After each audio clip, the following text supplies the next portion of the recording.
news in the Bronx. The FDNY says one person has died after a fire broke out overnight at an apartment in the Belmont section. Investigators are now looking into whether a lithium-ion battery is to blame.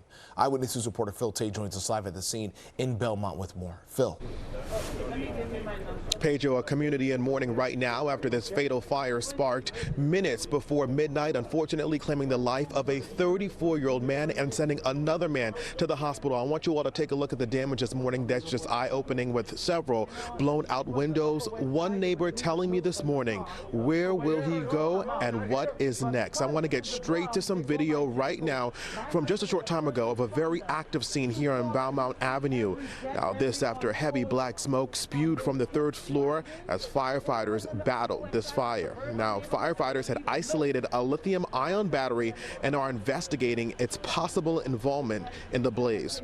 Now, the building superintendent said one of the apartment's residents used an e-scooter to make deliveries and believes that resident charged the battery in his home but was warned it was a hazard. Now, I spoke with a neighbor moments ago who describes those very scary moments. Let's take a listen.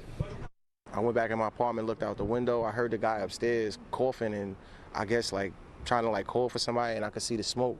So I ran outside in the street, and when I got in the street, he was hanging out the window and he couldn't breathe, like smoke was consuming him. So I kept him by the window. He told me the fire was by the door.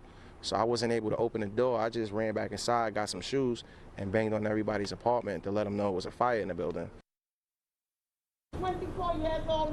Yeah, it's just so hard to even hear those words. And as we mentioned, a lithium-ion battery was recovered from the scene, and we did look at some of the data from the FDNY, and there have been 222 battery-related fires to blame for several deaths this year compared to the same time last year. Back live here at the scene, you're taking a live look right now at many of that gentleman's belongings that you just heard from. He said that's what's really just left behind, as his apartment is in disarray. 10 residents of the building, including children, are now left homeless. This is an active investigation as FDNY just works to really figure out what was the root cause of all of this. We are in the Belmont section of the Bronx this morning. I'm Phil Tate, Channel 7 Eyewitness News.